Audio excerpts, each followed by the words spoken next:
Joining us right now is Robert Boyce, a retired NYPD Chief of Detectives, ABC News contributor. Robert, thanks for making time for us. I don't know if you've had a chance to talk to anybody, but first let me get your reaction to this news.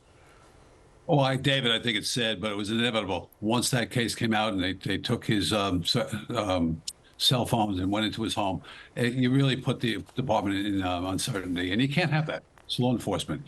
We have so many federal partners that we use every day, and that jeopardizes those partnerships. So Ed Caban has to step down, and he did, and we'll move forward. We'll find out who the interim is and who the long-term leader of the NYPD will be. We understand that Tanya Kinsella, who's the first deputy commissioner, could become, at least in the interim, the new commissioner, or at least a temporary commissioner. Do you know anything about her? And I guess maybe give us a sense of what officers in the rank and file might be feeling right now.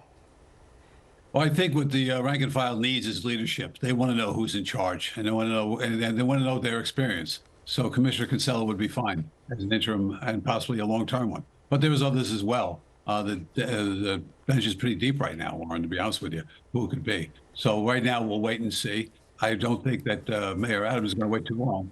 Come up quick on the interim commissioner. But does something like this handcuff the police department's ability to function in an administrative sense, if anything else? It did. It really cast a bad shadow on the whole department when the leadership is like this. This is unusual to have this kind of problem way up top on the 14th floor of one police plaza. So it did, and people were walking around wondering what the next step is going to be. This alleviates a lot of that right now. You know, this is, Caban was in office, was a commissioner for not very long, and prior to him it was Kashant Sewell, and she was only the commissioner for, I think, less than 2 years, stepped down suddenly and didn't even give a reason. What do you think this does to morale, and what does the mayor need to do to ensure that the NYPD rank and file feels committed and well led? So when you look at these things, men and women of the NYPD go out every day and risk their lives for this city.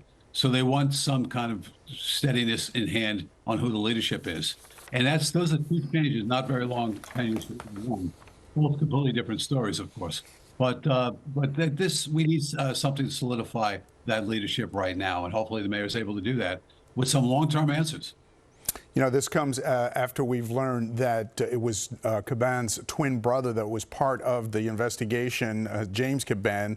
The reports are that they worked as someone who was working with restaurants and clubs to use his influence, and that may have tied back to the commissioner himself. What do you know about the investigation on that front, and any allegations that are being made about the twin brother?